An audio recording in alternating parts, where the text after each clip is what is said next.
नमस्कार, माझ्या यूट्यूब चॅनलवर आपलं खूप खूप स्वागत आहे. तर बघा मैत्रिणींनो, मी आज इथे सुंदर असे इथे हे एक मोदक बनवलेले आहे आणि आज एकादशी असल्यामुळे आपण आता गणपतीला नैवेद्य दाखवतो. तर आज आपल्याला उपवासाचा नैवेद्य दाखवायचा असतो, म्हणून मी इथे बघा उपवासाचे हे मोदक बनवले आहे. आणि हे मी इथे खवा शेंगदाणे आणि ड्रायफ्रूट्स मिळून बनवले आहे. तर आता हे जे मी कसे बनवले आहे तो व्हिडिओ तुम्ही शेवटपर्यंत स्किप न करता नक्की बघा. तर इथे बघा, इथे मी सर्वात आधी इथे कढई ठेवून घेतलेली आहे आणि इथे बघा यामध्ये मी इथे ही कढई गरम झाल्यानंतर यामध्ये मी 1 वाटी शेंगदाणे घेतलेले आहे. एक कच्चे शेंगदाणे आहे. तर याला मी छान असे थोडे इथे भाजून घेत आहे, म्हणजे जेणेकरून याची जी सालं आहे ते वेगळे काढायची आहे, म्हणून मी इथे छान गरम करून घेत आहे. पण याला जास्त आपल्याला भाजून घ्यायचे नाही आहे, तर ते हलकेसे असे भाजून घ्यायचे आहे. आणि इथे हे बघा याचे जे सालं आहे हे निघायला पाहिजे आहे, यासाठीच मी हे गरम करून घेत आहे. म्हणजे जे शेंगदाण्याचे पूर्ण सालं काढून घ्यायचे आहे. तर मैत्रिणींनो बघा, आज हे उपवासाचे मी मोदक तुमच्यासोबत इथे हा व्हिडिओ शेअर करत आहे. तर हा व्हिडिओ तुम्ही शेवटपर्यंत नक्की बघा. अगदी सोप्या पद्धतीने मी हे मोदक इथे बनवणार आहे. तर इथे बघा हे जे शेंगदाणे आहे छान इथे थंड झालेले आहे. आता मी याचे छोटे मी बघा इथे सालं काढून घेणार आहे.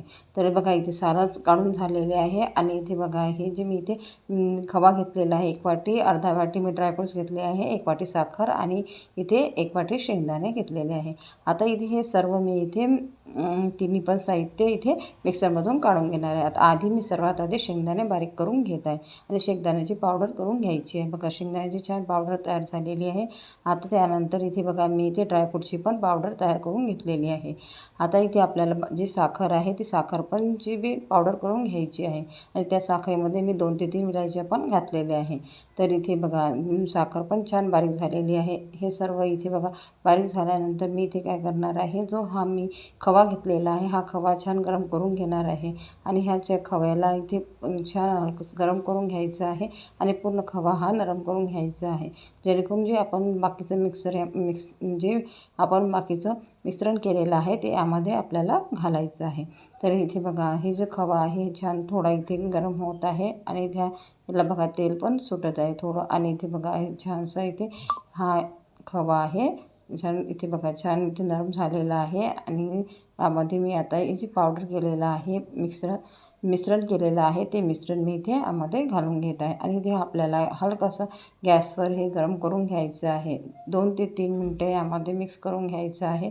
आणि बघा इथे छान मिक्स झालेलं आहे. आता इथे आपल्याला जी मी पावडर केलेली आहे, जी साखरची जी पिठी साखर केलेली आहे ती पिठी साखर यामध्ये घालायची आहे. पण मी इथे गॅस बंद करून घेणार आहे आणि त्यानंतर पिठी साखर घालणार आहे. आता इथे मी पिठी साखर घातल्यानंतर बघा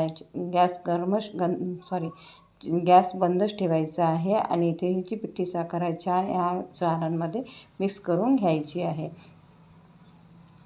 आता ही बघा ही छान पिठी साखर मिक्स झालेली आहे. तर मी इथे बघा इथे काय करणार आहे, थोडा गॅस सुरू करणार आहे.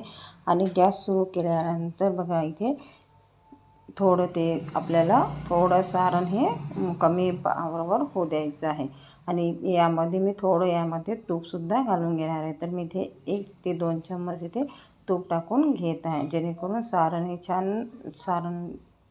छान मऊ होणार आहे आणि पटकन असे हे इथे मोदक आपल्याला तयार करता येणार आहे.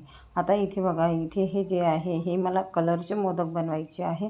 त्यासाठी मी इथे बघा येलो कलर घेतलेला आहे. आता हा येलो कलर फूड कलर मी इथे यामध्ये 10 ते 12 थेंब जे टाकून घेणार आहे आणि हे छान मिक्स करून घ्यायचं आहे. तर बघा मैत्रिणींनो अशा प्रकारे बघा इथे छान हे मिक्स होत आहे. आता मी इथे थोडं पाणी सुटत आहे, कारण की आपण इथे पिठी साखर घातलेली आहे, म्हणून आम्हाला छान इथे हे पाणी सुटत आहे. आणि हे छान गिलसर सारण तयार होत आहे, कारण आपल्याला मोदक बनवायसाठी गिलसरच सारण पाहिजे आहे. तर बघा अशा प्रकारे बघा इथे छानसं असं इथे मिश्रण तयार होत आहे. तर बघा इथे छान इथे पाणी बघा इथे छान मिश्रणला बघा इथे पाणी सुटलेलं आहे आणि हे छान गिलसर मिश्रण तयार झालं आहे. आता मी गॅस बंद करून घेतलेला आहे आणि या 2-3 मिनटं याला ढवळत राहायचं आहे.